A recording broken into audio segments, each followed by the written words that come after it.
Good morning, guys, and welcome to Thursday of week 13. Today, as you can see, well, you can't see, but today I had an awesome run. 77 degrees. I certainly cannot complain about the temperature, and the humidity was definitely doable. So, with that, let's begin.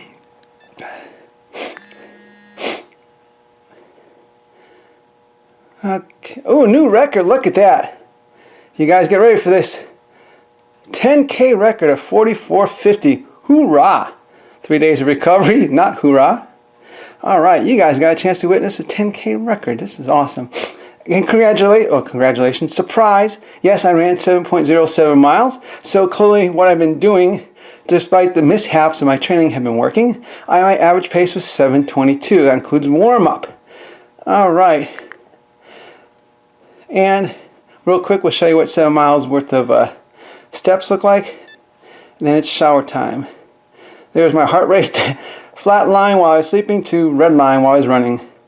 There you go, 9,600 steps. I almost hit the 10,000 step mark. Alright, time for my shower. I'll meet you downstairs. Okay, one last thing, forgot to show you guys. No, VO2 max has not changed, but I'm hoping that we'll hear a change in the next run or two. See that? Alright. Alright. Now it's shower time for real this time. Hey guys, good morning and welcome to Thursday of my 16-week marathon training program. And today is, well, today was supposed to be tempo day, but it kind of turned into progressive run day, kind of turned into threshold run day. So with that, and I don't have a lot of time, I do apologize. So I'm shooting this morning. I'll go ahead and upload this evening. Sorry about the time delay. But before I get started, let's go ahead and do our daily shot of wheatgrass.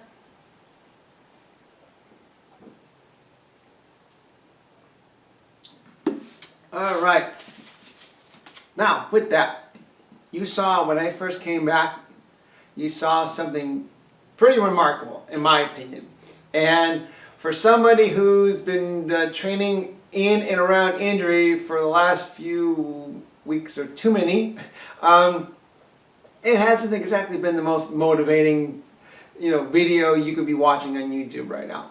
However, today was one of those kind of days where if you just stick through it, listen to your body, and obviously, heal yourself, but yet try to train around your injury so that you don't fall off of all the progress that you have made. And again, listen to your body and come back and bring yourself back up to where you're at as far as running capacity and things like that. Good days do happen, and today was clearly one of them. And so you saw when I came back, I set a new PR as far as the 10K goes, and this is only with regards to the watch I'm using. I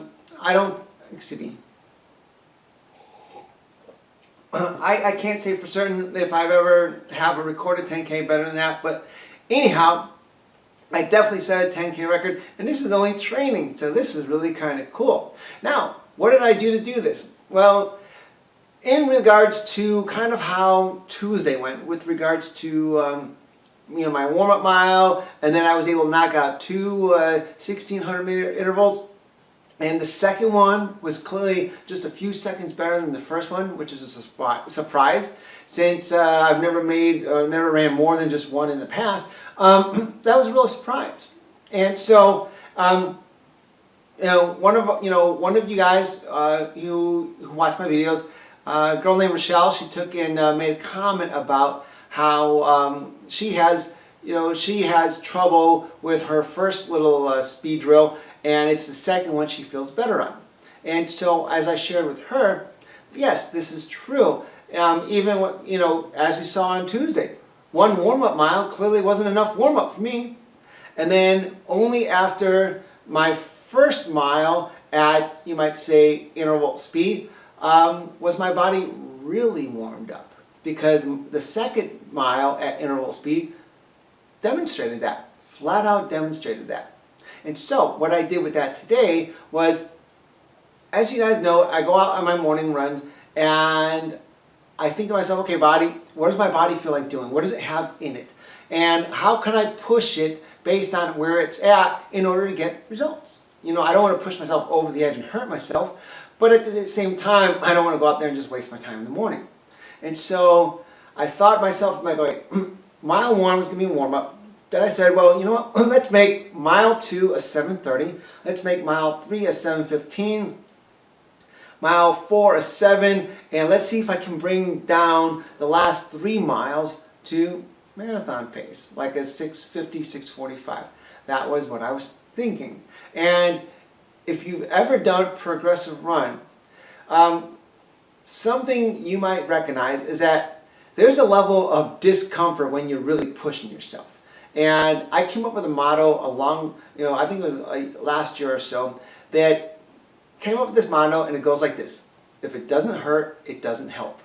Now, respectfully, this was that hurt, meaning that uncomfortable, can I just stop feeling? That hurt. Not the, oh my God, we just hurt ourselves hurt. I'm not talking about like physically hurting yourself. It's that pain of discomfort, that pain that just makes you want to not do that. That kind of pain. The kind of pain that feels good when you slow down, just to get the pain to go away, but in reality you just slowed down. You really didn't make the pain go away, you just slowed down. So it's that kind of pain. And so learning to run and accept a level of discomfort is the nature of the beast. It's the way it goes. So I went ahead, and as I'm running, I'm sitting there pumping up this idea, and I thought, hey, let's go for it. And so before I show you what my numbers look like, and I don't have a lot of time because I'm going to be late for work, let's go ahead and show you what Garmin shows me. Now, this is the main page. Normally, when I pull up this screen, I've already clicked on the, my run for the day, and you're looking at this screen. However, we're starting out with this screen, and there's a reason why. Because Garmin congratulates me on my new personal record. And so today I ran a 44:51. What's my previous PR? To help you appreciate that and me appreciate that, we come to this screen. This shows you all my 5K, 10K, half marathon, my marathon distances, what my time goal was, what my time was, my pace was, and whether this was during a race or just out running, and then of course the date. And so earlier this year, my 5K and 10K I'd set. Now, back in January, I set my 10K at 45:21. Today, 44:51. I shaved 30 seconds off my time. 30 divided by 6.2, round it down to 6, is 5 seconds a mile. Not too bad. And even here, Garmin shows you with my 45:21, I was averaging a 7:18. Today I was pulling a 7:13. And so, hoorah to me. So you better believe I'm accepting that one. That kind of stuff makes living through the misery of the last few weeks really worth it. Because I pushed through it, I didn't give up, I didn't quit, and look what I got. So can't complain. So let's go on to today's numbers. Now, ironically, I want to go ahead and add this music to this, and I hope YouTube doesn't get me in trouble for it, because I'm giving Eric Pritz the credit for it, and his link will be in my description box. However, this was playing in the background when I was looking at all this stuff, and it almost made me feel like I was in a movie with a soundtrack. So, don't peek. Hang on. Okay. Alright. Now, get ready, because the song is called Opus. Kind of like Mr. Holland's Opus, the movie. Except this is Eric Pritz's Opus, and it's definitely more electronic. Okay, so go with me so you can appreciate this. Now, I'm looking through these numbers. Yeah, today is about 79, and then we had my watch, and we had Google confirm that was about right. Now, something I did notice, and I hope the volume's not too loud. Yes, you can see after mile 1, I had that little stop. Yes, down here in the red and the heart rate, I had that little heart rate spike in the beginning. For those new to my channel, the heart rate spike, because I wear the watch I wear, which clearly is being charged right now. It has the wrist, it has the lighting on it, so it does the pulse off the wrist. It does that. But I also wear a chest strap. Now, sometimes in dry weather and stuff like that, the chest strap gets like a static electric buildup between the running shirt I'm wearing, and this happens with all of them, at least for me, and the strap itself. So what happens is, usually for the first mile, it creates an artificial heart rate. And you hear, there's no way I'm coming out of the gate with 170 beats a minute and you look up here in the blue, on a 9-minute pace, 170 beats a minute on a 9-minute pace, clearly that's artificial. And so what I do was I take, because I'm running the CamelBak, I take the water, spit it on my hand, lift it up, rub it on my chest strap, and then put my shirt back down. And the wet chest strap helps to adjust things. It helps get rid of that. I'm presuming it's like like static electricity. So that's what this heart rate spike thing is about. And so little by little, you can see things pick up. Now, as far as my legs go, yes, I'm still feeling at my feet, like in the ankle area, but even, now look at the blue, look at my pace in the blue. I have 7:07, and I'm running at 182 strides a minute. At a 7-minute pace on 182 strides, I think that's about right. I'm not sweating that really too much. And so, and then of course you see here the heart rate where it peaks out, and then I come down. Now look my pace. My pace is 180, and my strides are 180, and in the blue you can see my pace is 723 after doing this 644 stuff.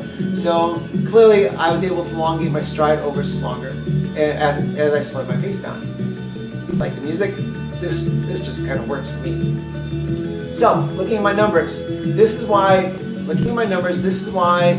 I can't exactly call it a tempo run. To some degree you can. It was definitely a progressive run, and you can even say it was a threshold run, because the last 5 miles, look at the yellow, last 5 miles, average heart rate was 174 or above average. And I peaked out here on 184 beats a minute at one point. 184 beats a minute, I'm definitely cruising there. And so, looking at my miles, let's do this over here. I started out 8:30, then I bring it down. My 7:30 turned into 7:26 right here. My 7:15 turned into 7:14. No, I didn't hit my 7 flat, but as far as this goes, this is as close to marathon pace as I was getting that morning. And this is 5 miles into the game. 5 miles into the game, I'm hitting marathon pace. I'm not complaining. To me, that's a serious hoorah. Because, let's face it, as you know, the last few weeks or so, I have been running more than 4 miles. So this is real progress. Then I said, okay, sometimes you have to make, sometimes you just have to kind of negotiate with your body. Hang on, is that getting loud? I can't tell. Sometimes you just have to negotiate with your body. And so I said to myself, okay, you can give me marathon pace for mile 5, and I think the only reason I didn't is because I had to U-turn at the end of the street. But you give me marathon pace, and then you can do recovery run the last 2 miles, being whatever you want to do. And so with that, after knocking out all this, mile 6 was a 7:19, and mile 7 was a 7:12. Not too bad, considering I let my body do what it felt like doing. And so I could say, hey, you know what? This isn't really too bad as far as what my body felt like doing, all things considered. Now, why do I think this was, or why do I say this could also be like a threshold run? It's because we know for 5 miles, I was at 174 beats a minute on average or higher. And next week, I'll sit there and show you where this, from my VO2 max testing I've done a few years ago, why this number means something. However, you figure roughly 7 times 5, 7, 14, 21, 28, I'm sorry. So, yeah, 4 miles. So 7 times 4, 28. So for the better part of 28 minutes, I was at 174 beats a minute or higher. For 28 minutes, that's some serious threshold stuff. So again, that's a real win-win for me. And that's why I'm wearing today's shirt. And I've always told you guys about this isn't sweat, this is Liquid Awesome. This is my shirt that I got once before. There you go.